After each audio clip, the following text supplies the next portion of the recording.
നമ്മുടെ ശരീരം ഇങ്ങനെ ഭക്ഷണം വരുന്നത് നോക്കിയിരിപ്പാണ്. ഭക്ഷണം വന്നു കഴിഞ്ഞ് ഉടനെ തന്നെ അവനെ ഉരുക്കി അത്യാവശ്യത്തിന് മാത്രം ഊർജം എടുത്തിട്ട് ബാക്കിയെല്ലാം ഫാറ്റായിട്ട് സ്റ്റോർ ചെയ്യുക എന്നുള്ളതാണ് നമ്മുടെ ബോഡിയുടെ ഒരു ആറ്റിറ്റ്യൂഡ് തന്നെ. നമുക്ക് ഭക്ഷണം കഴിച്ചുകൊണ്ട് തന്നെ വെയിറ്റ് കുറയ്ക്കാൻ പറ്റിയെന്നാലോ? അത്തരത്തിലുള്ള ഭക്ഷണങ്ങളെ നമുക്ക് ഇന്നൊന്ന് പരിചയപ്പെടാം. നമസ്കാരം, ഞാൻ doctor Bibin Jose, pulmo medical centre, Pala, Kanjirappally and Sulthan Bathery. ചില തരത്തിലുള്ള ഭക്ഷണങ്ങളുണ്ട്. അത് ചെല്ലുമ്പോഴത്തേക്കും ശരീരം വിചാരിക്കും, ഈ ഭക്ഷണം എല്ലാം കൂടി ദഹിപ്പിക്കുമ്പോഴത്തേക്കും ഒരു 100 കാലറി എങ്കിലും എൻ്റെ കയ്യിൽ നിന്ന് ചിലവാകും. എന്നാൽ അതിൽ നിന്ന് കിട്ടുന്നതോ വെറും 10 കാലറി. അങ്ങനെയുള്ള ഭക്ഷണങ്ങളിൽ ചിലതാണ്. അതിൽ ഏറ്റവും അഗ്രഗണ്യൻ ചക്കയാണ്, ചക്കപ്പുഴുക്ക്. നമ്മൾ ഈ ചോറ് കഴിക്കുന്നതിന് പകരം കപ്പ, ചേന, ചേമ്പ് പോലുള്ള സാധനങ്ങൾ കഴിക്കുന്നതിന് പകരം ഈ ചപ്പാത്തിയോ പൊറോട്ടയോ ഒക്കെ കഴിക്കുന്നതിന് പകരം ചക്കപ്പുഴുക്ക് ഒന്ന് കഴിച്ചു നോക്കൂ. അതിന് കൂടെ അല്പം പ്രോട്ടീനും കൂടി സപ്ലൈ ചെയ്യാൻ വല്ല മീൻകറിയോ, പ്രത്യേകിച്ചും ചെറുമീനുകളായ ചാള, അയല തുടങ്ങിയവ, വല്ല നത്തോലിയോ ഒക്കെ കറി വെച്ച് കഴിക്കുകയാണെന്നുണ്ടെങ്കിൽ ഏറെ നല്ലത്. ഇത് രണ്ടും കൂടി കഴിച്ചെന്നാൽ നമുക്ക് ശരീരഭാരം കുറയും എന്നുള്ളതാണ് മനസ്സിലാക്കേണ്ടത്. അതേപോലെ നല്ലപോലെ പച്ച നിറത്തിലുള്ള പച്ചക്കറികൾ, പച്ച നിറം എന്ന് പറയാൻ കാരണം അതിൽ കൂടുതലായിട്ട് കരോട്ടനോയിഡ്സ് അല്ലെങ്കിൽ ഗ്രീൻ ലീഫി വെജിറ്റബിൾസിൽ അടങ്ങിയിരിക്കുന്ന ഫൈബർ കണ്ടൻറ്റ്, അത് നമ്മുടെ കുടലിനെയെല്ലാം ഒരു ചൂല് പോലെ അടിച്ച് വൃത്തിയാക്കി നമ്മുടെ മലമെല്ലാം നല്ല സ്മൂത്തായിട്ട് രാവിലെ തന്നെ പുറന്തള്ളാനായിട്ട് സഹായിക്കുകയും ചെയ്യും. അപ്പോൾ ഈ ഗ്രീൻ ലീഫി വെജിറ്റബിൾസും അധികം മധുരമില്ലാത്ത പഴങ്ങളും ഒത്തിരി മധുരമുള്ള ഫ്രക്ടോസ് കണ്ടൻ്റുള്ള ഫ്രൂട്ട്സ് പലപ്പോഴും നമുക്ക് കൂടുതൽ കാലറി പ്രദാനം ചെയ്യും. അപ്പോൾ നമ്മൾ കഴിക്കുന്ന ഓരോന്നിലും കൃത്യമായിട്ടുള്ള കാലറി എത്രയുണ്ട് എന്നുള്ളത് നോക്കി മനസ്സിലാക്കി അത് നോട്ട് ചെയ്ത് വയ്ക്കുക. ഈയിടെ ആടുജീവിതത്തിന് വേണ്ടി പൃഥ്വിരാജ് 31 കിലോ വെയിറ്റ് കുറച്ചു എന്നാണ് പറയപ്പെടുന്നത്. ആ സിനിമ കാണാൻ പോയത് തന്നെ പൃഥ്വിരാജിൻ്റെ ആ ഡെഡിക്കേഷനും മേക്ക് ഓവറും ഒക്കെ കാണാനായിട്ടായിരുന്നു. അതിൽ നിന്നൊരു ഇൻസ്പിറേഷൻ കിട്ടാൻ വേണ്ടിയായിരുന്നു. അദ്ദേഹം അത് അത് എങ്ങനെയാണ് കുറച്ചതെന്ന് ചോദിച്ചെന്നാൽ വേറും കട്ടൻ കാപ്പി മാത്രം കുടിച്ചിട്ടാണ്. പൃഥ്വിരാജ് മാത്രമല്ല, കൂടെ ആക്ട് ചെയ്ത ഗോകുൽ എന്ന് പറയുന്ന നടനും കട്ടൻ കാപ്പി മാത്രം കുടിച്ചു, മധുരമില്ലാത്ത കട്ടൻ കാപ്പി. അത്തരത്തിലുള്ളൊരു കോഫി കൂടി ഞാൻ ഈ കൂടെ പരിചയപ്പെടുത്തുകയാണ്. കുർക്കുമിൻ കോഫി എന്ന് പറയാം. നമുക്കറിയാം, കുർക്കുമിൻ എന്ന് പറയുന്നത് മഞ്ഞളിൽ അടങ്ങിയിരിക്കുന്ന ആക്റ്റീവ് ഇൻഗ്രീഡിയൻ്റ് ആണ്. അതിൽ ഒരുപാട് ആൻറ്റി ഓക്സിഡൻറ്റ് പ്രോപ്പർട്ടീസ് ഉണ്ട്. പക്ഷേ നമുക്ക് ഈ മഞ്ഞൾ കലക്കി കുടിച്ചെന്നാൽ ഈ ആൻറ്റി ഓക്സിഡൻറ്റ് പ്രോപ്പർട്ടീസ് കിട്ടത്തില്ല. പലപ്പോഴും ഈ ഡൈക്ലോഫെനാക്ക് എന്ന് പറയുന്ന വേദന സംഹാരിയായിട്ടുള്ള NSAID ഗ്രൂപ്പിൽ പെടുന്ന മരുന്നിനേക്കാൾ കൂടുതൽ എഫക്റ്റീവായിട്ട് നമുക്ക് ഈ ജോയിൻസിലുള്ള നീർക്കെട്ട് കുറയ്ക്കാനും വേദന കുറയ്ക്കാനും ഒക്കെ ഈ കുർക്കുമിൻ കൊണ്ട് സഹായിക്കും. അതുപോലെ കഫക്കെട്ട്, ബ്രോങ്കൈറ്റിസ്, റൈനൈറ്റിസ് തുടങ്ങിയുള്ള പ്രശ്നങ്ങൾക്കുമൊക്കെ കുർക്കുമിൻ ഒരു നല്ല പ്രതിവിധിയാണ്. എന്നാൽ ഈ കുർക്കുമിൻ നമുക്ക് മഞ്ഞളിൽ നിന്ന് കിട്ടണമെന്നുണ്ടെങ്കിൽ, ബയോ അവൈലബിൾ ഫോമിൽ കിട്ടണമെന്നുണ്ടെങ്കിൽ 1 കിലോ എങ്കിലും മഞ്ഞളെടുത്ത് നമ്മൾ കലക്കി കുടിക്കേണ്ടതായിട്ട് വരും. അത് വയറിന് പ്രശ്നം ഉണ്ടാക്കാനോ അലർജി ഉണ്ടാക്കാനോ ഒക്കെ കാരണമാകും. പകരം ഈ കുർക്കുമിൻ എന്നുള്ളത് ഏറ്റവും നല്ല ഗ്രീൻ കോഫി എക്സ്ട്രാക്റ്റുമായിട്ട് അതിൻ്റെ ആ ഒരു നാനോ മോളിക്യൂളുമായിട്ട് കമ്പൈൻ ചെയ്ത് കുർഫി എന്ന പേരിൽ നമുക്കിപ്പോൾ അവൈലബിൾ ആണ്. ഞാൻ കുർഫി എല്ലാ ദിവസവും രാവിലെ തന്നെ 2 കപ്പെങ്കിലും കുടിക്കാറുണ്ട്.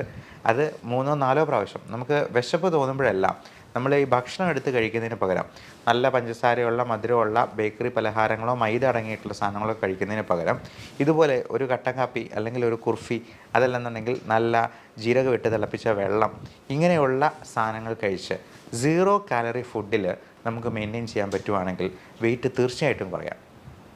ഒരു ദിവസത്തെ ഡിന്നർ സ്കിപ്പ് ചെയ്തെന്നാൽ തന്നെ നമുക്ക് 200 മുതൽ 250 ഗ്രാം വരെ വെയിറ്റ് കുറയും. അത് രാവിലെ ഒരു ഡിജിറ്റൽ വെയിങ് ബാലൻസ് വെച്ച് നോട്ട് ചെയ്ത് വെക്കുക. നമുക്ക് വയറ്റിൽ നിന്നൊക്കെ പോയതിന് ശേഷം ഒന്ന് നോട്ട് ചെയ്തെന്നാൽ നമുക്ക് കറക്റ്റ് ഏറ്റവും ലോവസ്റ്റ് വെയിറ്റ് കിട്ടും. നമുക്ക് ആ ദിവസം കിട്ടാവുന്നതിലെ ലോവസ്റ്റ് വെയിറ്റ്. അത് ഓരോ ദിവസവും കൃത്യമായിട്ട് നോക്കിയെന്നാൽ ഈ വെയിറ്റ് കുറയുന്നത് കാണുമ്പോൾ നമുക്ക് തന്നെ ഒരു സംതൃപ്തി ഉണ്ടാവും.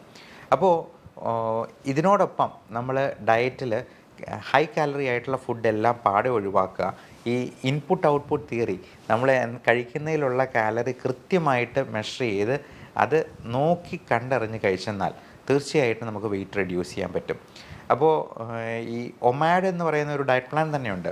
1 മീൽ എ ഡേ എന്നാണ് പറയുക. ഒറ്റ നേരം മാത്രം ഭക്ഷണം. ബാക്കിയുള്ള സമയങ്ങളിലൊക്കെ ഈ മധുരമില്ലാത്ത കട്ടൻ കാപ്പി അല്ലെങ്കിൽ മധുരമില്ലാത്ത കുർഫി തുടങ്ങിയവ മാത്രം കഴിക്കുക, നല്ലപോലെ വെള്ളം കുടിക്കുക.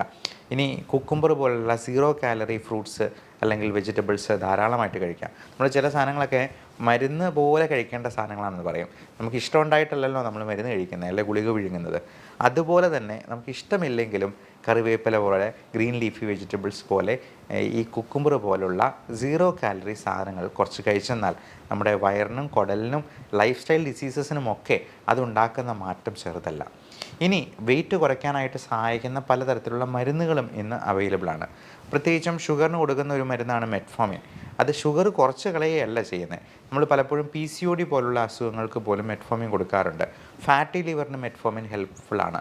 ആ ഇൻഫ്ലമേഷൻ കുറയ്ക്കാനും വെയിറ്റ് കുറയ്ക്കാനും ഈ ഫാറ്റി ലിവർ പോലുള്ള കണ്ടീഷൻസ് കുറയ്ക്കാനും ഈ മെറ്റ്ഫോമിൻ, പയോഗ്ലിറ്റസോൺ പോലുള്ള ഡയബറ്റിക് മെഡിസിൻസ് കൊടുക്കാറുണ്ട്. അതുകൊണ്ട് ഷുഗർ കുറഞ്ഞു പോകുന്നൊരു പേടിയേ വേണ്ട. ഒരു ദിവസം 2000 മില്ലിഗ്രാം വരെ മെറ്റ്ഫോമിൻ നമുക്ക് ആരോഗ്യവാനായിട്ടുള്ള ഒരു മനുഷ്യന് കഴിക്കുന്നതിൽ ഒരു കുഴപ്പവുമില്ല. അതേപോലെ ആൽഫ സൈക്ലോഡെക്സ്ട്രിൻ എന്ന് പറയുന്ന ഫാറ്റ് ബേൺ ചെയ്യുന്ന ഈ പറഞ്ഞ ഫൈബർ കണ്ടൻറ്റ് കൂട്ടുന്ന രീതിയിലുള്ള, അത് ഗുളിക രൂപത്തിലുള്ള ഫൈബർ ആണെന്ന് തന്നെ പറയാം, ഇങ്ങനെയുള്ള മരുന്നുകൾ ആയിട്ട് ടാബ്ലറ്റ് ഫോമിൽ നമുക്ക് അവൈലബിൾ ആണ്. അതുപോലെ നമ്മുടെ കാലറീസ് ഒരുപാട് അബ്സോർബ് ചെയ്യാതെ ഈ കഴിക്കുന്ന ഫാറ്റിലുള്ള ഊർജം ഫാറ്റായിട്ട് തന്നെ അത് നമ്മുടെ മലത്തിലൂടെ പുറന്തള്ളുന്ന രീതിയിലുള്ള ഓർലിയോസ്റ്റാറ്റ് പോലുള്ള മരുന്നുകളും ഇന്ന് അലോപ്പതിയിൽ അവൈലബിൾ ആണ്. അത് ചെയ്യുന്നത് എന്താണെന്ന് വെച്ചാൽ കുടലിൽ നിന്ന് ഫാറ്റ് അബ്സോർബ് ചെയ്യുന്നത് തടയും. അതുകൊണ്ടുണ്ടാകുന്ന ഒരു ഗുണവും കൂടിയുണ്ട്. അതിൻ്റെ സൈഡ് ഇഫക്റ്റായിട്ട് വേണമെങ്കിൽ പറയാം, കുറച്ചുകൂടി ഫാറ്റി ആയിട്ടുള്ള സ്റ്റൂളായിരിക്കും, അതായത് ഓയിലി സ്റ്റൂളായിരിക്കും. അതുകൊണ്ട് ചിലപ്പോൾ ലൂസ് മോഷനായിട്ട് തോന്നിയേക്കാം, എന്നാലും ആ ഫാറ്റ് അബ്സോർബ് ചെയ്യാതെ പോകുന്നത് നമുക്ക് തന്നെ അത് അനുഭവിച്ചറിയാനായിട്ട് കഴിയും. ഈ ബേൺ ഫാറ്റ് പോലുള്ള ഈ ഓർലിയോസ്റ്റാറ്റ് പോലുള്ള മരുന്നുകൾ കഴിക്കുമ്പോഴത്തേക്കും നമുക്കത് നോട്ടീസ് ചെയ്യാവുന്നതാണ്. അപ്പോൾ ഇത്തരത്തിലുള്ള മരുന്നുകളെക്കുറിച്ചും നിങ്ങളുടെ ഡോക്ടറോട് ചോദിച്ച് മനസ്സിലാക്കുക. വെയിറ്റ് കൂടുന്നത് എല്ലാ തരത്തിലും ലൈഫ് സ്റ്റൈൽ ഡിസീസ് ഉണ്ടാകാനും, ഇന്ന് മാൽ ന്യൂട്രീഷൻ കൊണ്ടുണ്ടാകുന്നതിനേക്കാൾ പ്രശ്നം ഈ മോൾ ന്യൂട്രീഷൻ കൊണ്ട് ഉണ്ടാകുന്നു എന്നാണ് സരസമായി പറയാവുന്നത്. അതായത് കൂടുതൽ ന്യൂട്രീഷൻ കൊണ്ടാണ് ഇന്ന് അസുഖങ്ങൾ ഏറിയ പങ്കും ഉണ്ടാകുന്നത്.